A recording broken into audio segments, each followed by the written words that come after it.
და გუშინ ერთმა ახალგაზრდამ მომწერა ესეთი ტექსტი, რომ ესო თქვენმა თაობამო დაგვახვედრავე ყველაფერიო და რატო გლანძღავთო და რატო გეიმასქნებითო.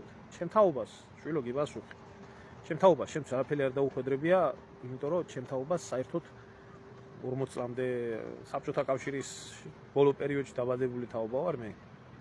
ჩემ თაობას მიშას თაობიდან განსხვავებით, იმდენი უბედურება გადახდა თავზე, ჩვენ არც ბავშვობა გქონდა, არც მაწვილობა გქონდა, არც სტუდენტობა გქონდა, არაფერი არ გქონდა.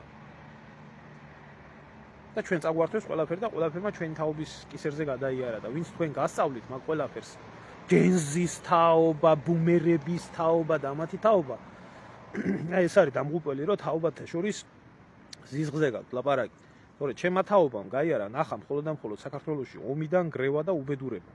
ეს იყო 90-იან წლებში, ეს იყო 2000-იან წლებში და ნახა ესა რა ქვია სააკაშვილის სადისტური რეჟიმები და 1000 რამეები. ამიტომ ჩვენ ყველაზე მეტი გაუხარელი თაობა ვართ. ცოტა მეტი გვინახია და ცოტა მეტი გვესმის რა. ვიდრე იმას თქვენი სახელით ჯენზის თაობის ლაწირაკებს, რომლებსაც ზოგს მიშას თაობას გიძახიან და არაფერი რო არ გინახიათ, ჯერჯერობით პატარები ხართ და იმით. ნაცის და ქოცის მეტი რო არაფერი რო არ გინახიათ.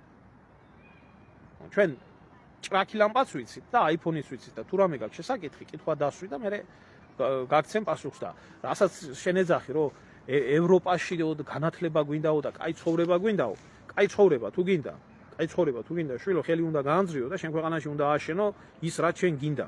თუ არა გადახედე, აგერ ბულგარეთს გადახედე, რუმინეთს გადახედე, სხვა ქვეყნებს გადახედე, რომლებიც მიიღეს ევროკავშირში და რა გატყავებულებიც იყვნენ, იმაზე მეტი გატყავებულები არიან ახლაც. ხელის განძრევა უნდა კაი ცხოვრებას. ევროპაში მინდაო, აშენება კი არ მინდაო, საქართველოს ევროპაში მინდაო. ბებიაშენისა შეხვალთ მეორე დღეს და აგიშენდებათ ქვეყანა. ხო, აბა 64-ია ესა ევროპა. თუ გინდათ წესიერ სახელმწიფოში და ცხოვრება, თქვენ რა გონიათ რა სხვა ქვეყნებში არაა ცხოვრება? აიღეთ იმაში ემირატებში რა კაი ცხოვრება, აიღეთ იაპონიაში რა კაი ცხოვრება, აიღეთ სამხრეთ კორეაში რა კაი ცხოვრება, აიღეთ ტაივანში რა კაი ცხოვრება. არ არიან ევროკავშირის წევრი, ავსტრალიაში რა კაი ცხოვრება, ზელანდიაში რა კაი ცხოვრება. გადახედეთ. შემოსავალიც არის, განათლებაც არის, ყველაფერი არ არიან ევროკავშირის წევრები. უამრავი ქვეყანაა, სადაც კარგად იცხოვრება, მაგრამ ევროკავშირის წევრი არა.